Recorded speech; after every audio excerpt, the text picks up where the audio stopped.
মোরসালিন ঢাকায় দৌড়ে যাচ্ছেন, রাকিব দৌড়াচ্ছেন, পাসটা কি পাওয়া যাবে? শেখ মোরসালিনের গোলে বাংলাদেশ লিডে, ইন্ডিয়ার এগেইনস্টে স্বপ্নের শুরু লাল সবুজের।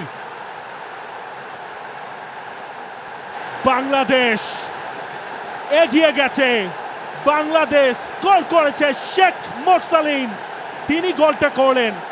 রাকিবকে বলটা ছাড়লেন, রাকিব তার মার্কারদের ছিটকে ফেললেন এবং এরপর যে বলটা বাড়িয়ে দিলেন সেখান থেকেই গ্যালারিতে উঠেছে এই আলোড়ন, কারণ নামটা শেখ মোরসালিন তার গোলে।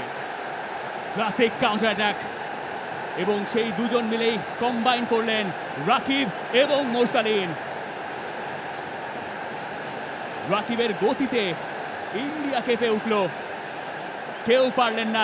চমৎকার একটা পাস এবং শেখ মোরসালিন তিনি রিপোজিশন করলেন। গোলকিপার গুরপ্রীত সিং সান্ধু দ্বিধায় ছিলেন যে তিনি যাবেন কি যাবেন না, ঠিক পেছনে ছিলেন নিক্সনকে বোকা বানিয়ে শেখ মোরসালিন গিয়ে সবার আগে বলটায় টাচ করলেন এবং দলে ফিরে স্কোর শিটেও নাম তুললেন মোরসালিন।